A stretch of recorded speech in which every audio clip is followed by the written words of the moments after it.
ধ্রুবজ্যোতি মণ্ডলের বাবা যখন বেঁচে ছিলেন নির্মল কুমার মণ্ডল, তখন তিনি একটি অভিনব উপায় বার করেছিলেন বাড়ি তৈরি করার। লোহার পরিবর্তে শুধুমাত্র কাঠের ব্যবহার করেছিলেন। ঠিক এরকম যে স্ট্রাকচার যেগুলো দেখা যাচ্ছে, যে একেবারে যেমন ইট রয়েছে, পাথর রয়েছে, বালি, সিমেন্ট সবই রয়েছে, কিন্তু তার মধ্যে এই লোহার বদলে রয়েছে কাঠ। ঠিক এরকমভাবেই মোটা মোটা কাঠ দিয়ে ব্যবহার হয়েছিল একের পর এক সিলিং। যেই লোহা যেখানে মূলত ব্যবহার করা হয় সেগুলো না ব্যবহার করে মূলত কাঠ ব্যবহার করেছিলেন।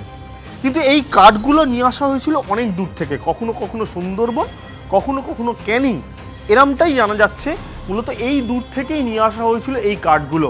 এবং তিনি যখন এইগুলো তৈরি করছিলেন তখন স্থানীয় থেকে শুরু করে তার আত্মীয় পরিজন সবাই তাকে বারণ করলেও তিনি কোনো বাধা শোনেননি। বারণ করেছি তো, আমার মামা, আমার মা, আমার বাবা বারণ করেছে, আমার জ্যাঠামশাই বারণ করেছে, বুঝতে পেরেছেন? তারপর কথা শুনিনি, অনেকে বারণ করেছে। যখন কেরাসিন দিতে আসতো অনেক লোক বারণ করেছে, কথা শুনে।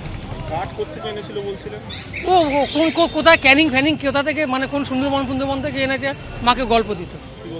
ওই বলতো যে আমি কঞ্চি নিয়ে এসেছি, লড়ি এইসব বলতো।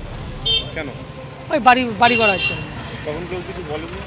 আমার মা তো বারণ করেছে, আমার বাবা বারণ করেছে, জ্যাঠামশাই বারণ করেছে, কারো কথা শোনো। অনেক প্রায় 50-60 জন ওনাকে বারণ করেছে, কেউ শুনে কথা শোনে। তাকে বারংবার বলা হয়েছিল যে লোহা স্ট্রাকচার করা উচিত, কোনোভাবেই কাঠের স্ট্রাকচার এখানে দাঁড়াবে না।